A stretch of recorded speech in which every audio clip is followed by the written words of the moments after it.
kamakailan ay naibahagi namin sa inyo kung paano ang pagmarkot ng kalamansi. Kung hindi nyo pa ito napapanood, mas mabuti na panoorin nyo muna ito. Ang link ay matatagpuan sa description box.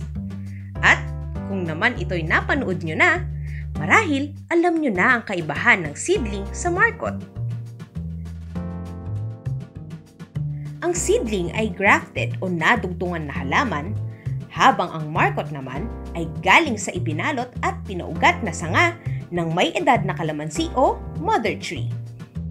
Ngunit, ano nga ba ang mas epektibo? Seedling o markot?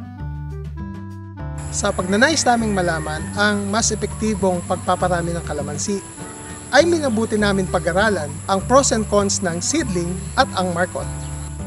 Ito ang aming napatunayan sa aming pag-aaral.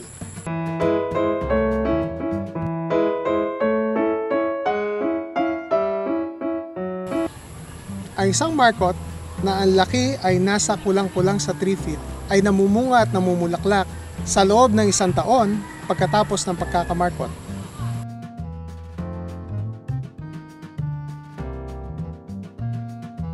Ang seedling, dahil may kaliitan ito, ay hindi namumunga na 1 taon.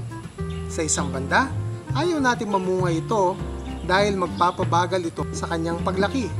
Sumatotal, ang isang seedling na ganito ang laki ay mamumunga pa lang pagkatapos ng 2.5 taon.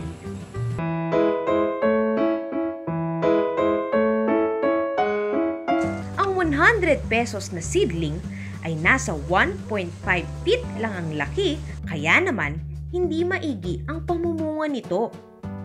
Dahil mabigat ang mga bunga, hindi kakayanin ng halaman. Habang ang markot naman ay namumunga na ng kumulang kalahating kilo sa unang taon pa lamang.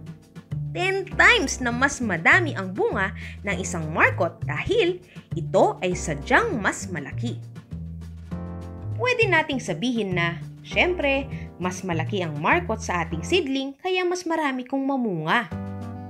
Pero, kaya ba natin na magbayad ng 350 pesos kada seedling?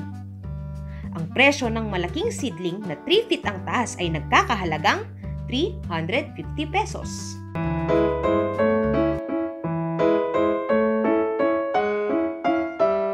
Ang pinag-uusapan lagi sa pagpaparami ng halaman ay pera. Ano ba ang mas mura? Ano ang magagawa natin sa halagang 100?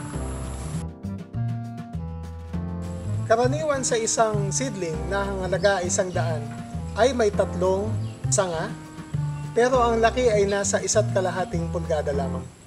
Sa halagang 100 naman ay makakapag-markot ka ng 2 hanggang 3 markot.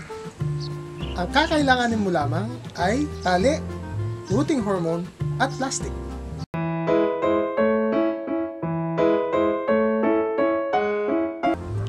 Ang markot ay walang taproot o ugat sa sentro. Dahil dito, ang paglaki ng isang markot ay pantay-pantay lang at walang bigla ang laki na siyang nasa katangian ng isang seedling pag-abot ng 3 hanggang 4 na taon. Ngunit, kailangan ba natin ang ganoong kalaking halaman? Kalimitan ay namomroblema pa nga tayo sa malalaking kalamansi.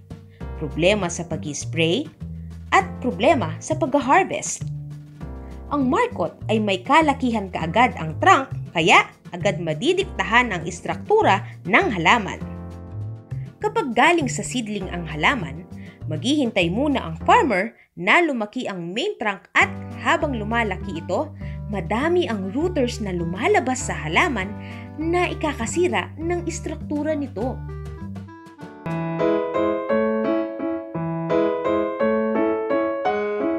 Dahil may kaliitan ng seedling, mas mahina ito sa weather o panahon. Mas madali itong maglungkot kapag hindi nadidiligan at kapag lumaki ang damo, may kaagaw ito kaagad sa sustansya.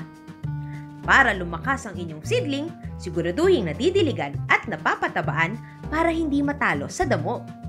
Ang markot naman ay napakalakas ng laban sa tagtuyot at damo na nasa paligid.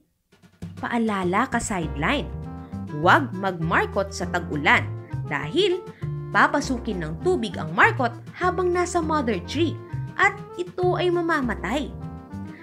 Maiging magmarkot sa Oktubre kung saan tapos na ang tag-ulan.